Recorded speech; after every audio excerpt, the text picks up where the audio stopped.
नमस्कार, मैं हूं निशु शर्मा आपके साथ। आइए रुक करते हैं कुछ बड़ी खबरों की ओर। राज्य सरकार राजस्थान के बहुमुखी विकास के लिए कृत संकल्प है। वो मुख्यमंत्री भजनलाल शर्मा के नेतृत्व में लगातार नवाचार और जनहितैषी नीतियां लागू कर रही है। सरकार ट्रांजिट ओरिएंटेड डेवलपमेंट के रूप में एक नई और दूरदर्शी शहरी नियोजन नीति को अपनाने की दिशा में काम कर रही है, जिसका अनुमोदन मंत्रिमंडल ने कर दिया है। राजस्थान के शहरी क्षेत्रों में बढ़ता ट्रैफिक जाम, प्रदूषण, अव्यवस्थित भूमि उपयोग और आर्थिक हानि जैसी चुनौतियां उभर रही हैं। उन पर नियंत्रण के लिए सरकारें लगातार काम कर रही हैं। फिर भी अव्यवस्थाओं के कारण ऐसी दिक्कतों का समाधान कई परेशानियों का सबब बनता जा रहा है। इन सब दिक्कतों को देखते हुए राज्य सरकार ट्रांजिट ओरिएंटेड डेवलपमेंट के रूप में एक नई और दूरदर्शी शहरी नियोजन नीति को अपनाने की दिशा में अग्रसर है, जिसका अनुमोदन मंत्रिमंडल ने कर दिया है।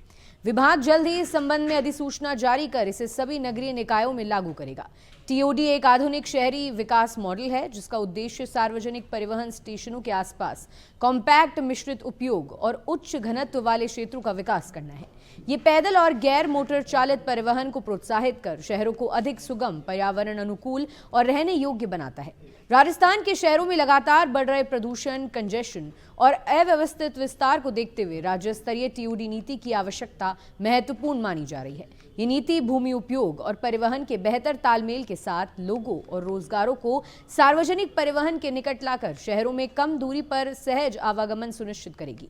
टीओडी के माध्यम से मेट्रो, आरआरटीएस जैसे बड़े परिवहन निवेशों का अधिकतम लाभ उठाया जा सकेगा।